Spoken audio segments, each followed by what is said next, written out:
welcome to my YouTube channel. My name is Untitled, and welcome back if you're returning, welcome if you're new. On this channel, I make videos about education, career, and productivity. As you can tell, I have a special guest with me. This is Tokini, and I'll let her introduce herself. Hi guys, my name is Tokini. I make YouTube videos as well. Unless I'm sure will graciously link my YouTube video Description box below. Thank you. I make YouTube videos about travel, career, and just my life journey. So if you're interested in that, feel free to check out my YouTube channel. Yeah, definitely, we will be checking on the YouTube channel. Well, let's get right into today's video. In today's video, we're going to talk about the cultural and academic differences between studying in Nigeria and studying in the UK. As you may know, I did my first degree back in Nigeria and did another another undergraduate here, and TK did secondary school back in Nigeria and did her first degree here. So we'll be addressing some myths and some differences between studying in the two countries. Someone specifically asked for this video, so I hope you do watch. Well, let's get right into it. To begin, I think I'm going to ask TK what culture shock moment she had when she first moved to study law in the UK. I think so with studying here, after you finish secondary school, unlike Nigeria where you can go straight into university, you have to do something that's called A-levels or college, which is the in-between between high school and university. So I had to do that, and it's usually 2 years. So with that, you're supposed to do 3 courses, and I got here for the first time. My dad went with me, but again, my dad isn't very much aware of the educational requirements here, because again, all we're used to is the educational system back in Nigeria. So when I first got there, they were like, okay, what 3 subjects do you want to do for your A-levels? And I remember vividly, I already had the subjects chosen out, and it was supposed to be English, government and politics, and law, because I knew I wanted to then go on to study law at university. And I remember when I, after listing out the subjects, the person, I remember their face, and they looked at me and they were like, we're not really sure about English, we're not sure of your English capabilities. And I was so shocked, because throughout my life I had spoken English all my life. Like, we speak English in Nigeria thanks to colonization, but you know, that's all I spoke. So to get here and for my English to be questioned when that is all I've spoken throughout my life, I was taken aback and shocked. And what was even more funny was the fact that we're having this conversation in English. And then you're questioning my English capabilities when I was literally speaking to you in English. And you can tell that I speak English. Exactly.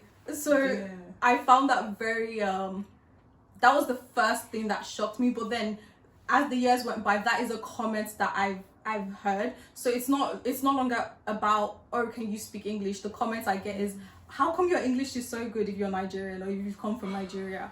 And I'm usually like, I think these people don't realize that English language is our official language. It's literally our official language. Then when with the other 3, the 3 main languages we speak, and that bothers me so much, because for people like both of us, who only speak English language, not me to be exactly proud of as Nigerians, but when English language is the only language you're spoken your whole life, someone questions your ability, it's just like mad.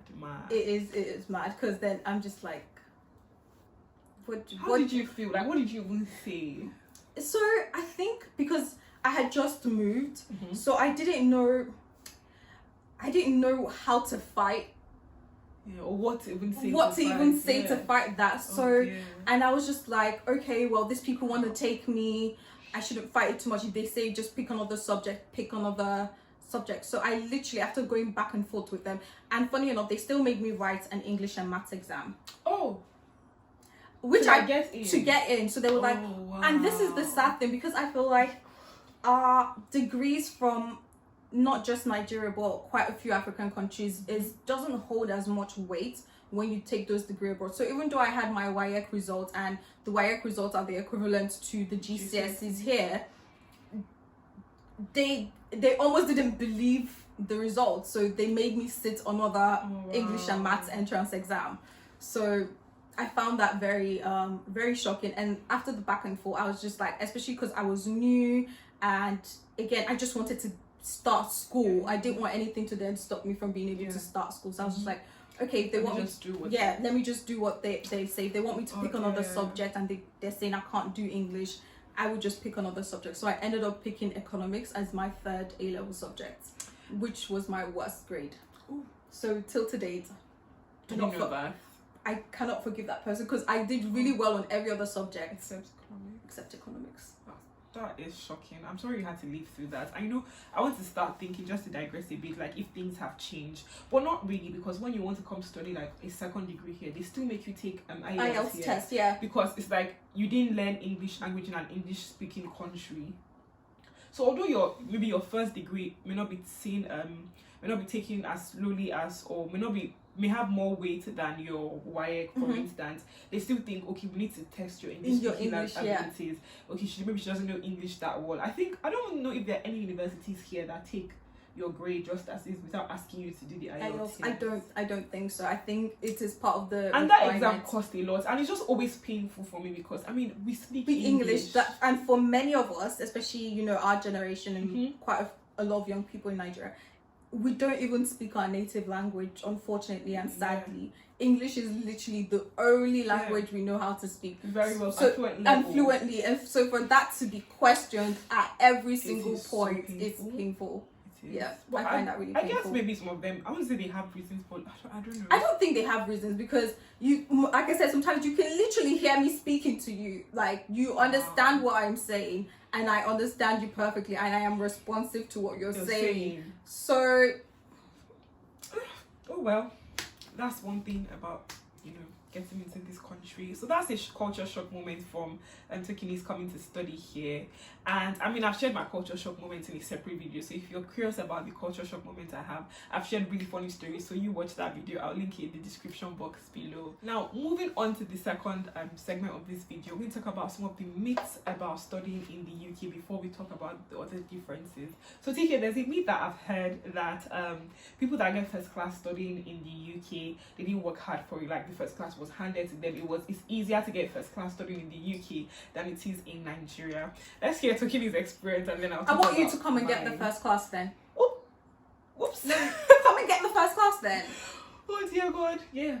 Because so TK got a first class on her law degree at Leicester State, and so did I. And I also got a first class in Nigeria when I did international law and diplomacy. So we'll talk about that. But I find that is not even disrespectful, but that is basically taking the hard work that someone has put into a 3-4 year degree and basically literally making nothing out of it and saying that they didn't, all of those years of hard work was nothing and was non-existent, and they just on the whim got a first. But the UK just dashed it to us, like it's so easy to get it here. That's not true. That is not true. You definitely have to work hard, and here I think the difference between here and Nigeria is here it's very simple in that you know what you need to get a first. Yeah. They tell you this is what you need to do. It's very straightforward. You need this amount of 70s or 70 this, or your total grades need to amount to a certain percentage for you to get first. So at least mathematically, logically, this is what I need to do to get a first. Doing the work in and of itself is not easy. I can tell you that for free. Definitely. And no degree isn't easy. Like, it shouldn't be easy at doing like a degree level, studying at degree level. I don't know, I think it's a level of inferiority complex that make people say, for instance, from public to private universities, that if you study in a private university, it's easier to get first class than a public. Then studying abroad is easier than anywhere in Nigeria. I'm not discounting the fact that things are definitely harder in Nigeria, and it's not even because of studies, it's just the environment that students are forced to study in. But if you take away all of that and you just look at just the studying alone, I wouldn't say it's harder. I would say you consume the same amount of knowledge, same amount of materials as you would here. It's just that in Nigeria there's all those differences that just make it harder, which we'll talk about. And those other like external influences and factors that come into play. Whereas here, again, and here no one cares, like literally no one cares about if you like study, if you like study, No one cares. Like, you have to motivate yourself to do the work. Is on you. It's on you. You can't speak to No one any is lecturers. sharing it No with one you. is sharing it with you. No one is. You can't beg anybody. Please Give me an extra give me an extra. Like, no one knows you. Like, lecturers don't even sometimes. Lecturers don't even know who. They know you by a number. You are literally just a number on a piece of paper. They do not know who you are. So that is definitely a myth, and I think. And I don't want anyone to have that idea coming here, because you will be very, very disappointed. You have to put in the work. You will have to put in the work. Don't come here thinking, or it's easy to get good grades here. The people who get good grades here, I can tell you for free, definitely they worked for that grade. And just from my perspective, like TK said, I think one major difference is that it's very structured. So you have a marking criteria. You know what you have to do. You can even you can strategize your reading strategies, your revision strategies to get the grades that you want. Yes. But you have to put in the work. So that's one way that it's easier. It's not like overly flexible that the markers mark as they feel. There is a very straight marking criteria. You can read that and you can try to study in that way, write your answers in that way. But that doesn't take away the fact that you put in the work hours. Yeah. You study and you study long hours. Really long hours, especially if you do something like law, which we did. And another thing that I would say also as well is in terms of material, you said that there may be similar materials. What I found my first degree in Nigeria, the amount of study I did, maybe because it was not law and the study I did here is different, the materials for law was so much more. To get a first, you may think that 70 as a first is always a small mark, 70, but the amount of materials you have to consume, the articles you have to read to show the critical thinking. So it's not that you just copy and paste. You have to show a depth of analysis, which is I think the hardest part for many people, to get that extra mark. And because I feel like in Nigeria that's something that's quite different with the teaching culture. Yes, exactly. It's literally they give it to you and all you need to do is go into the exam and literally reproduce it. So it's just cramming. Here you have to show. I think that was one of my major shocks when I came here in the study. The way we study is that you have to show analysis. You have to think for yourself, and it's so shocking to say, but I don't think I was used to thinking for myself, to say, I agree with this law, I disagree with this, it should be this way, or it was such a hard adjustment, and that's what you need to get the extra mark, to get the higher mark. So we've said, I don't think it's any bit easier comparing my degree in Nigeria here. I think I worked harder here. When I first came, my first week of school, I told my parents, wow, this is so easy. Because I think because everything was structured, you had your materials, you had your lectures online, I thought, wow, this is so easy, I'm going to do really well. And I was like, you spoke too soon, officer. You spoke too soon. Because after my first week, and I saw the amount of information I had to read for tutorials, for my essays, I was like, oh damn, but I need to put in the hours. Yeah, it's a lot of work, a lot of materials to cover. And like Onessa said, in Nigeria, lecturers will just give you a handout and this is their material. Here, you can't work off just one handout. You have your textbook. Sorry, unless you want to get a very good an okay 2-1. Yes, you literally work off the textbook, and then all the other extra articles or people who have made comments on that particular topic, you have to go and read their work, journals, any newspapers, and then if anything has happened recently in the law within that year, you have to reference that. Don't even remind me about study law at undergrad level. It was such a task. Well, that being said, the myth is untrue, like we've told you. And you can ask people, not only lawyers, I've had people that have done degrees in public health, people that have done degrees in international relations. People are always shocked by the amount of work you put in here. They are, all the Nigerians I've met, they are always shocked. So please, if you're coming here, come with the mindset that I have to work, I have to put in the work. But the difference is, you know that your work will be rewarded. No one is trying to steal marks from you. No one is trying to do that. You put in the work, you get the results for it. It's very simple. Yes. Exactly. So that's that. So on to the next segment, we'll talk about differences now in particular. Do you want to talk about the differences between teaching here and difference you found when you were learning back in Nigeria, the mode of teaching, relationship with lecturers? So I feel like lecturers here, first of all, they don't care about you. I can tell you that for free. What do you mean by they don't care about you? They're here to do their job and judge students in our main modules. So I feel like that's one thing here. They don't. If they know you by name, it's only because maybe you're very active in the law society and you made effort to connect with them. If not, they literally do not know who you are. So they can't be asked.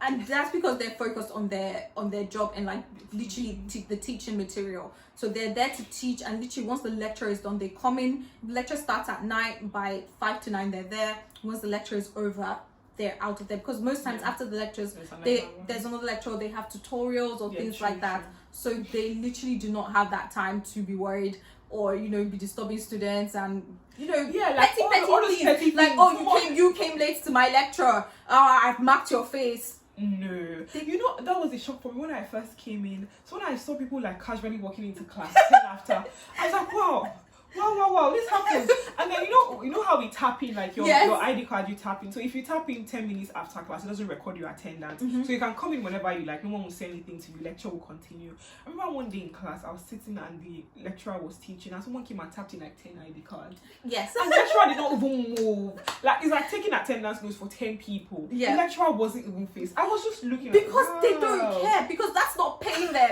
They don't, whether you tap in, whether you come to the lecture or not, they're getting their salary. Like, so why would they give you, why would they be drinking Panadol for somebody else's headache? You said, that pettiness isn't there. They don't care. Yeah. They're not petty like that. Like, they aren't. And that's because they look at you as adults. Yeah. So they're not here to micromanage you. That is the word. They don't micromanage. Like, no one tells you, oh, you're pressing your phone. Like, if you may be pressing maybe you're one person pressing your phone in class, they might just say in general, oh, can you just pay attention? They won't target at you like, oh, seize the phone.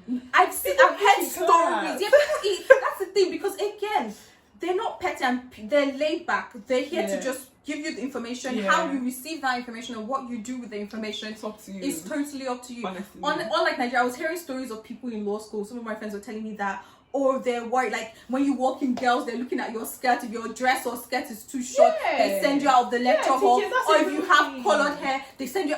How is that the phone? Why is that your business?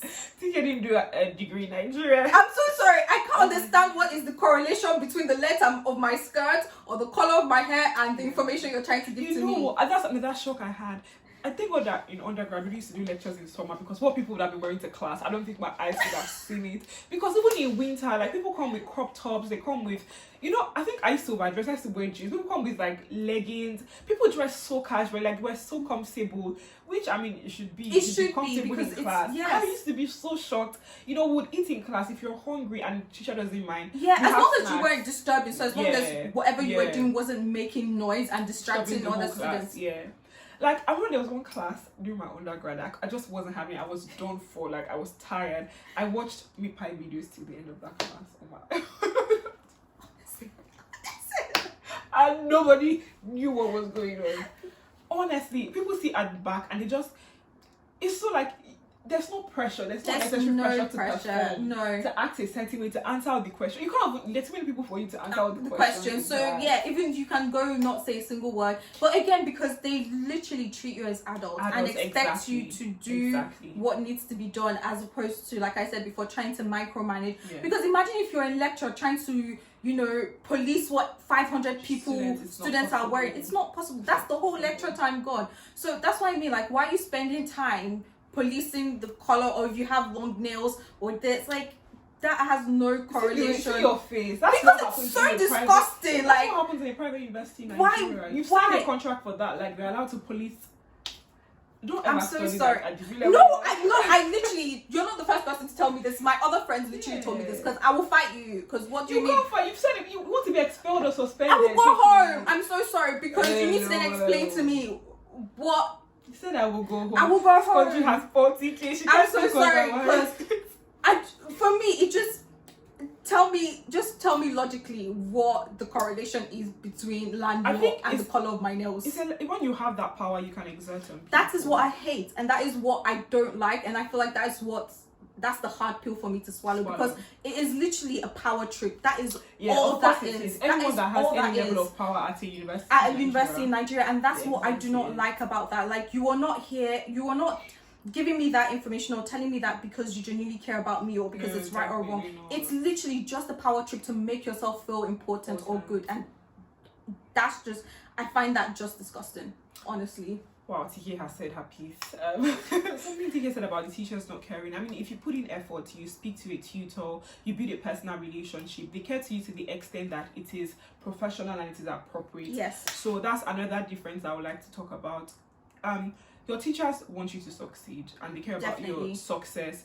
They don't care about the petty things or building inappropriate relationships with you. One thing I noticed in Nigeria that it's so easy to blur the lines. You know, thing you saying that they care about who your father is or whether how you're dressed and stuff like that. They don't care about those petty things. They care about, oh, can I give this person? Do I know this person enough to provide a reference? Yes. You know, the jobs that they're looking for. I notice here that the lines between relationships don't get blurred as much as in Nigeria. No. I don't talk about things that go on in Nigerian universities. We all know it, but so we can you know just keep that bit. Skip that bit.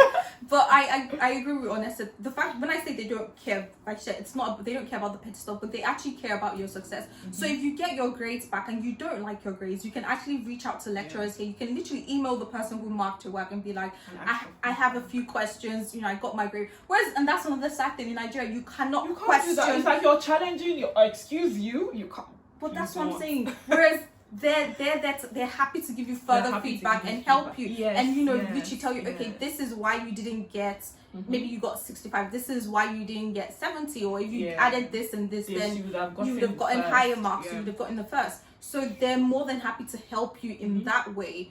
But yeah, that's true. I know one thing that I would say, like, if you take the effort to build relationships with your tutors, your lecturers, you get good references, and you can be sure that no one is blurring the lines except you are. Like, they would maintain, you know, a good level of professionalism. Definitely, you can 100%. expect, like, you won't expect over friendliness from them. They're very friendly. It doesn't even cross your mind here. Like, it doesn't, like, that has never crossed my mind here. We don't know the stories, we don't know the wild stories. I've never heard any story, and I know quite a few people, and I have never. That's the thing. And on uni, stories are like wildfire everywhere. Same thing. If stuff like that has happened, you would hear about it, and I've never ever heard. At least from in Leicester where we studied, I've never heard any kind of story like that. So. And in like manner, I think another thing we'll say is that your lecturers, like we said, care for your success. Back in Nigeria, some lecturers will tell you that you can't get this grade, or they try to mark you down. No, even in high school, I used to get that. They'll always be like, I can't give you 100. I have to keep 1 mark for myself. Make it make sense. Make it make sense. It's the mark feeding you. It's the mark paying your bills. Like, you know, I think, like you said, it's that power trip. Like, it's I have literally a power trip. That I can. So I want to withhold 2 marks from you just cause I can. You get, and you know that here, you know that's not happening. Like, if you deserve a mark, although you know there are some things like personal. Maybe one person with your essay might be different. They might think you may not deserve the 70. But then I feel like even here they still balance that out, because in most exams it's not just one person that marks your exam. So you have the first marker, and then you have somebody else, a second marker. And then if you still want to challenge the score, you can actually still appeal it, and they can have a board review it as a board, and then make a decision. So I think when it comes to marking, even though there might be slight personal differences on how people interpret things or read your essay, because they still try to make it balanced, there would always be a second opinion, a second person. And what they try to do is that to ensure is that whatever the first marker gave you the mark, they try to balance it out and see what the first marker gave you. So if the first marker gave you like 80 something and the second marker gives you 60, and there's that huge difference, there's a huge gap. There's a huge gap, and then they would have to question that and ask, why is there that huge gap between the first marker and the second? So that is definitely one. Now, when we want to talk about another difference we noticed, I was talking about the other day, is competition. Yes. Competition. I want to talk about that. Yes. I'll let you go. I feel like I'm talking so much. Tokini has like laid it all out there. So in terms of competition, one thing I noticed here, like, no one is competing with anyone for any grade. Like, no one cares. No one cares. And then there's so many people in class for you to be saying, oh, that person got the highest grade. I want to You don't even know people's grades. That's the thing. And I feel like that's one. I don't know if it's a good thing the way in Nigeria, because I was telling somebody about this the other day, and they were so shocked by that, how we publicize grades. Oh yeah, back in Nigeria, because when you get your grades and stuff, sometimes it would be on the notice board, and it would be plastered maybe they might there. remove your names, or they put your matric numbers, and everyone can go check your matric numbers. Like, no, at least in high school, it wasn't even matric number; it was people's names. Oh, dear. So like you would go to the board and you can literally see people's names and see their grades and see their position. Got the highest. This person got second highest. Oh. We used to even have announcements for it in my secondary school. So we used to call out, yes, first, second, third. And they used to call out last position as well. Oh dear, your school is wicked. So I just got first, second, third, and then they'll call out last position and flog last position in the assembly. No, that's too much. I know you might need to do first, second, third. And I think it was after, so where this one of the secondary schools that I went to, it was after every midterm, they would call up. Man, it was such a thing. You get your blazer ready because your name is going to be called, get to the front. And then also, I remember as well, at uni, they would publicize our grades, they would put matric numbers. I remember the time that my CGPA dropped, because I used to be like top in my class always. And then one time my CGPA dropped, so my GPA for that year dropped. My CGPA was remained standing, thank God. My GPA dropped and everyone saw it before me. It was still a first, but it dropped like by 2, almost like 0.2%. It dropped bad and everyone saw it before me. I was in the room and then we were going to class, people that had class and they were passing and they were looking and I was just like, down. You see, I think that's one thing that we need to change. That I think we use embarrassment. Is embarrassment. Embarrassment. I don't even know what else to use to what other and then words. It triggers competition between yes, people. unnecessary competition for that matter. Unnecessary your race. competition. Look at your Whereas lane. here, no one again. No one cares. No one cares. First of all, the class is too big for you to be worried about. Yeah. Are you trying to compete against 500 people? You literally do cannot not know, yeah. do that. And you know, even when you do well, when you get like the highest, they don't publicize it. They No, just they email you don't. privately. Privately, yes. And they say, oh, you got the highest. Unless you grade tell of- people. They Unless don't you know. personally announce Yeah, it. tell people. Yeah, But no the one school will know. doesn't do that. They message you and give you the award privately, and that's I think it. there might be some departments that like they acknowledge the people. I think in public, but that's Oh. usually during like graduation and stuff like that. They would then fair. say, "Oh, highest in criminal law, Yeah, this is your award. Highest in land law, this is your But award." But that is generally- literally on the graduation I think day. no, some departments like after like second year they Really? acknowledge some publicly. You know, the first introductory class that many people don't go for, they might acknowledge them. But our department didn't do No, that. I Like, never knew. experienced that. I don't even know who graduated best in our set. I don't know either. You, I like, don't know. literally I don't know. like me seeing that, or if someone got the highest in criminal law or something, is because I saw them post it on LinkedIn or something like that. And even when they publicize like results, what they don't publicize the results, they publicize percentages Yes. to let you know that okay, people on this particular degree, this is the percentage of first, second, and you can work it out in your head if you care. Yeah. No one really cares. And also like on the competition thing, students don't care Yeah. about who is getting the highest or And who's I doing feel like what. that's in some ways good because there's not that negative competition between students here are willing to help you if you're friends with someone. I'm not and there's nothing like first, second, third. The positions are not ranked like that. So 10 people can come first, 20 people can come second. That's because true, what matters actually. is literally just the percentage you have. Yeah. I'm not competing against anybody. It's not a case of if Vanessa comes first, that means I can't come first. We can both get first. It's not. Actually. It's And you not, see more people get first, like, you're pleased. Yeah, you're pleased. So if because there's that competition isn't there at all. If Vanessa needs something from me, she will ask and I'll give. And same thing, if I need something from her, I will go to Onessa knowing fully well that Onessa will be happy to help me. Unlike in Nigeria, literally you couldn't. There's certain people, especially if you were that first, second, third competition. You don't want to help the person that came second because you don't want them. They'll not pass me next year. Bitterness towards them, and you're like, I want to overtake this person. Exactly. Although I never felt that way because I used to be first in my class, but I never really felt that because I was like, I'm competing with myself. But when you see other people overtake, you now start to feel because the result is publicized. Yes. I wasn't the highest GPA this year. Oh damn! Then I put first, second, and we need to stop that childish behavior. I don't think it's very healthy. I think it's okay to like at graduation acknowledge people that have done exceptionally well. Yes. But every term, every result should publicize. Like I don't see the point of it. I don't see the point of it. And then generally, this competition thing, the attitude of students in the UK and Nigeria is so different. And that's why. That is literally why. Because in Nigeria, you are seen as a competition, whereas especially when you're competing for that first, second or third. top 5, whatever. Whereas here, because again, if 10 people get 90 something %, they give all 10 of you the first, and that's it. So there's I know no back in need for Nigeria, that. someone back in some degrees, I'm gonna call some university names and some degrees. They're like only this amount of people can get first class. Why? So they have to. They push the mark back just to make sure. Make Even sense. in law school, I was hearing that back in the day, only like 10 definitely. people would get That's a what they first do. in Even Nigerian law in, school. like undergrad in law in Nigeria and some private universities to maintain their rankings and like over top university, only like maybe 3-4 people You rationalize. Why again? They don't do that here. I can They assure don't you. do. If You get what you you deserve. get literally if the mark for first is 70, Mhm. if 10 people get 70, That's it. 10 people get first. And they like for people to do well. Yes, Like it's they actually the encourage- opposite. They want more first because then that means students are actually understanding and yeah. engaging with the It may materials. be harder to get that first, but if you get it, you get it. You They get give it. it to you. It's literally that simple. You get it. You Yeah. get If it. people say that that's one difference, like when that way UK is easier, then we will say yes, that you get what you deserve. But if they say that it's because don't- they just dash it to you. No. No. No, definitely not. Yeah, so that's that. The last segment of this video, the last difference we're talking about is the cultural differences just in general between studying and living, as a student in the UK versus in Nigeria. And I think where this difference is really stark is when it comes to private universities in Nigeria and the rules that they make you abide by, which is quite a lot. So do you want to talk about like your living experience? What did you learn from studying here? So I enjoyed studying here because one, it made me learn how to be independent and manage myself, manage my finances, manage everything. You literally are your own. Your own person. Your own person, and you have that freedom to explore and find out what works for you and what doesn't work for you. Whereas in Nigeria, I feel like, especially like for private universities, because there's so many rules and regulations, you do not have that opportunity to. It's like discover yourself and your independence is caged. You can't really explore it. You can't. So I feel like that's one thing that I really enjoyed here.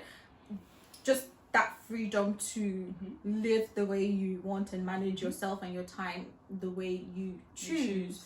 But I think one thing that definitely shocked me beyond that was making and forming friendships. So I find that's a huge cultural difference. Yes, it's very. That's the one thing I would say is easier on the Nigerian side than it is here, especially if you're here for the first time and you don't have friends or you don't know other people who are maybe, especially if you're an international student coming with you to the same university. I do think that that's the one thing that most international students struggle with. And I think it's just generally because in the UK there is this general everybody here minds their business. And that's just that is how one it thing is. that my country has not has not yet learned how to do. Like mind the business that pays you. Everybody's always all up in everyone else's business in Nigeria. So when you come here, you're like, wow, is this my life now? You almost sometimes I feel like even when I first came, I was just like, whoa, nobody. When I mean people mind their business. Like I can live next to someone for years and they would like if they see you, you will never know the name. If they see you in the passageway, they'll be like, or they just smile at you. You just smile, and that's it. And you go do whatever you're doing. They go do whatever they're doing. Unless like you make the effort. Unless you make the effort, which is the difference. I feel like here you have to go out of your way to make the effort. Whereas in Nigeria, I remember high school even back then. Even if you didn't say hi, people once they see you, especially in New Zealand, everyone just come around and like, you're new. What's your name? name? So excited. That's not a thing here. Nobody cares. No one's gonna come up to you and do that. So you have to go out of your way to make effort, join societies, join clubs. Said that join society is so important. Like if you want to meet like-minded people or anybody at all, just join a society. Definitely. Help yourself. Yeah, I think I'll say the same as well. That when I came here, so I came from a private university in Nigeria, totally different experience. TK, back at my private university in Nigeria, we had what's it called? I don't know, lights out. So we had the time that you had. Calm down, darling. So you had to be in secondary school. I get that, but why are you doing lights out for adults? It makes like I'm so accustomed to it, but it doesn't really make much sense. It doesn't make sense. What if I want to study at night? Like for instance, I'm a night owl. I study at night. So. That was the problem. So you have to be back in your hostel by 9:45, like from outside. If you're outside after 9:45, you might get like demerits, which if you get a lot of demerits, you can be suspended or expelled. Let's not talk about it. Let's not think about it. What does me being out have anything to do with my grades? Why does that? Yeah, and that matters. Like if you have like demerits of a certain number, you may not graduate. Yeah, you won't graduate. So you have to like. From behavior to your grades, everything has to be in compliance before you can. And it's okay. So that was it. So that was a culture shock. So by 11 lights out, if they come and they see your lights is on, even if you're studying, you can get demerits for that. So you have to be in your room, locked out, lights out, and you're good to go to bed. And then I remember getting the merits for that same situation, my lights being on and I was studying. My roommate had like a friend with her and they were talking, so we all just got the merits together. And I remember I was in my room, my first flat in Leicester, and it was 11, and I checked my watch. I was like, oh my god, it's 11, let's pull up my light. And you know, we calm down, honestly. You're not in Nigeria anymore. You can study. The trauma. That is literally trauma. It was really trauma. I was like, I panicked immediately. I was like, oh my god, I should be in my bed. And I realized, oh, calm down. You shouldn't be anywhere. You can be studying whenever you want to. And it was such a relief. So yeah, that was a huge. That's crazy. Whereas here, the library is open 24/7. I used to sleep in the 24 library. hours a day. TK used to sleep in the library. Oh, they thought I was homeless. I would never forget that. I remember you telling me that story. These people thought I was homeless because I used to, because again, I tend to study at night, so I used to go home during the day, shower, have a nap, and come back. So it was kind of weird because like the person who maybe left there last night will come the next morning. And I'm still there. They'll see me there. This girl doesn't have a home. Yeah, I remember one time I was, and that's the thing with me. When I reach my like, I can't take any more information. I thought, okay, I need to rest my brain. I'll be like, I'll take a nap. So all I did is that, and it was cold there, so I had like a little blanket, and I put my head on the blanket at the library at night. Of course, they thought you were homeless. So I, covered my legs and literally put my head down and was napping. And I just woke up and saw this lady sat next to me, literally tapping me. And she was like, are you okay? Do we need to call a counselor? Do you have issues with your housing? And I was just waking up very, very confused as to what was happening. And then it dawned on me that they thought I was homeless and I was squatting in the library. And I was just like, oh no, I have a house. I'm fine. I don't have housing issues. I'm just one of those students that study I tend to study at night. Will you believe these people started sending security guards to check on me every night? And it was so funny because at first I don't think she didn't believe me, and they wanted to be sure that I was actually squatting. I wasn't actually squatting in the library. It was so funny because I didn't even do the security guard. Me and the security even used to laugh because I would see him when he comes, and I used to stay in one particular position in the basement. And I will see when he will come. Of course, they thought you were homeless. Some people study in the basement, Tokini. Because the basement was the most quiet part of our life there. Because there's literally no one there. You were hiding out. So literally, the security guard, I will see when he will pass, and I'm like, you're still here? I'll be like, yes, I'm still here. And we'll smile at each other and wave at each other. And we literally did that throughout that whole exam season. That was so funny. So you see, you can't do that back in maybe I don't know about public universities, but private universities, you probably can't be studying overnight at the library. Like, your independence was so cute. You didn't feel like I was at university here, because parents will come to check up on their children randomly. You're told what to wear. Yeah, to see if you're still in school or you've left school without. And you need permission to leave school, by the way. It just felt really cute. But here, you became your own person. I just find that really weird, because then you expect these people, after living in such restricted life, to go into the world and just fit in perfectly into a world that doesn't operate by those same principles. Exactly. And I think you saying that is also off topic. Another reason why people struggle. So people that are find Christ in church and church in school, because it's cage, when they come out, it's a different experience. You have to start finding your feet again. Yes, because it's really those rules that you apply in the real world. They don't apply in the real world. They really do not. And like you said, also leaving that aside, the whole experience. So back in my private university back in Nigeria, or even in public universities, you often share a room unless you're really, really rich and you can get a whole flat to yourself. And sometimes you don't even have the option to get a room to yourself because of limited spaces you share. So I always shared with 3 other people, always 4 in a room. Now coming here, although I shared a flat in my first year, I didn't need to see my flatmates other than once in a while in the kitchen. No one even used to come and knock at my door. No, if you're in that house for a year, they would never know. They would knock. There was sometimes a new person came into my place and I didn't know the new person was living with me for a while. Like, it was such a shock. My nearest friend was 5 minutes away, walking distance. I was like, it didn't make sense to me. Wow. So you're really on your own. Yes. Your finances on your own. Your lifestyle. No one's asking you, did you sleep out? Did you go to church? Did you do this? No one actually cares. So that is a huge difference between studying in Nigeria and studying. Shall any more to say before we close off? No, I think that is it. The only thing I would like to reiterate from what Odessa said is, do not come here with the mentality that it's going to be easy. A walk in the park. It's definitely not.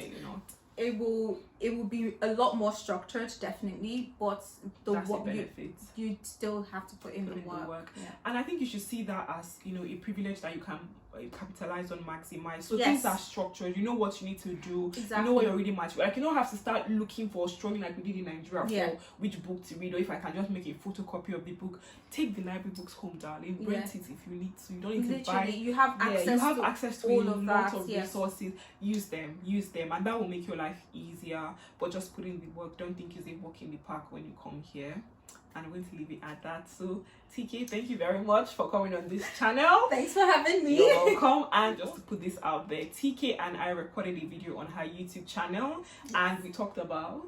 So we talked about the different careers and routes you can take after studying law. Yeah. So if you want to check out that video, it will be linked somewhere in Honest's video. This is for the person that asked me to do a video about vacation schemes, TCs in this country. We've done a video on YouTube, Tokini's channel. Please go check it out. And if you like, share and subscribe. And also please do like this video, share for those who are coming to study or who just moved, and subscribe. Leave a comment below if you notice any other differences you would like to share, or any more video suggestions for me. And hopefully I'll see you in my next. Bye.